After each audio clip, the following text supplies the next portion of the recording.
Hi, I'm Alex Daniels, and this is the Weekly Countdown, where every week we count down the most absurd news stories in any order which we happen to be so randomly inclined to use.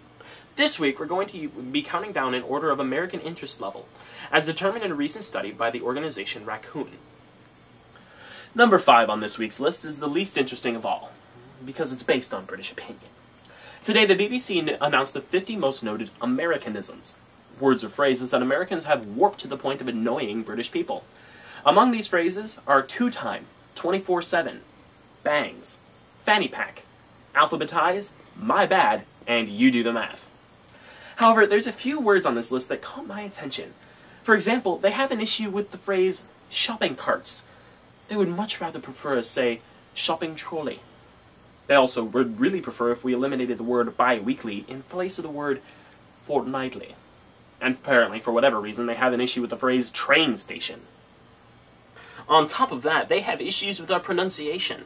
Leverage should be leverage, and we should pronounce the letter Z, Zed. But that's not the weirdest thing.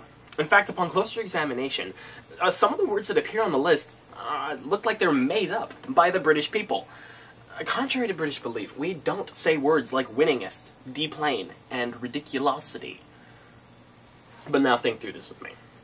If we as Americans are supposed to bug the British, and the British are peeved by these made-up words, let's use them as ammo. The next time you're around a Brit, decry the ridiculosity of train stations. Explain how America is the most winningest country on the face of the earth. And to any Brits who are watching, hear me when I say, I couldn't care less. Number 4 on the countdown, Putin's new campaign strategy. A grassroots movement is occurring in Russia to put Vladimir Putin back as president. An online campaign has been started, called Putin's Army, encouraging young women to support Putin for president in an unlikely way, by taking off their clothes. In fact, Reuters writes that the site encourages girls to, quote, strip off for Putin, for the chance of winning an iPad 2. No one knows who's currently behind this campaign, although I'm sure none of us would be surprised to find out it was a group of college guys. Takeaway here, Russia is trying to prove that sex sells.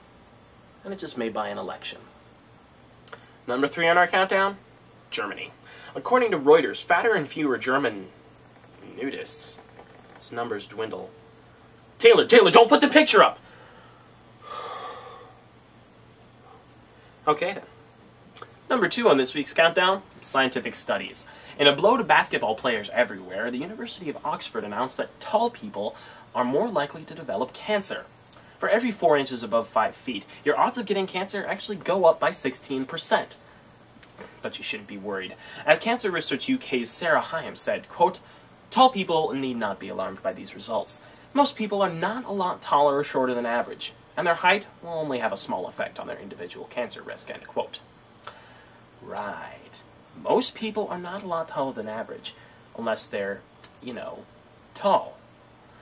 Also, when did 5 feet become the average size?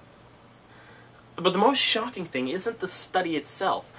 It's the contradictions about the study. You see, Dr. Jane Green, a lead researcher at the university that conducted the study, said, quote, obviously, height itself cannot affect cancer, end quote.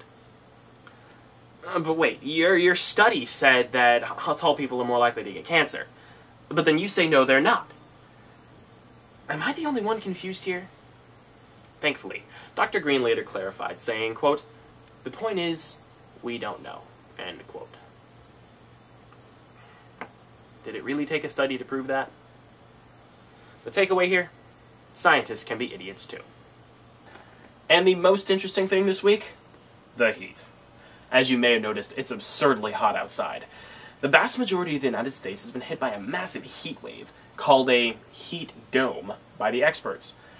This meteorological phenomenon has even hit our hometown, where field reporter Taylor Berglund is on the scene. Taylor? Hi, I'm Taylor Berglund, and it's hot. Really hot. Can I go inside yet? Taylor, you're a reporter. Report. It's too hot to report. Do you know what Yahoo News is calling the heat dome? It's calling it, quote, a claustrophobic-inducing greenhouse of heat and sadness. I'm hot and sad right now, Alex. Do you know how hot it is out here? In Iowa, it reached 123 degrees on Wednesday, and in fact, 22 people have died of the heat. I'm gonna be number 23. Don't be ridiculous. Fact! Heat is the #1 weather-related killer in the United States. How do you survive it? Go inside, cover your windows, and check on your friends and family. Coincidentally, that's also the way that you survive a zombie outbreak. Zombies, Alex! Are you done yet? No, in fact, I'm not done yet. In fact, this warm, stagnant weather is creating warm, stagnant water, which in turn creates toxic algae. Algae? Algae! In fact, blue-green algae, as found in Oklahoma City, does contribute to muscle tremors, weakness, convulsions, and even death. In Nebraska, Oklahoma, and Kansas, it's killing tourism. Literally, it's killing tourism. Don't drink the water, Alex. Okay. I'm serious. Do you want to die? I get it. Do you want to give our audiences a takeaway? Global warming is an understatement. Thank you, Taylor Berglund. And on that note, our countdown comes to a close. I'm Alex Daniels, and join us next week for more absurdity.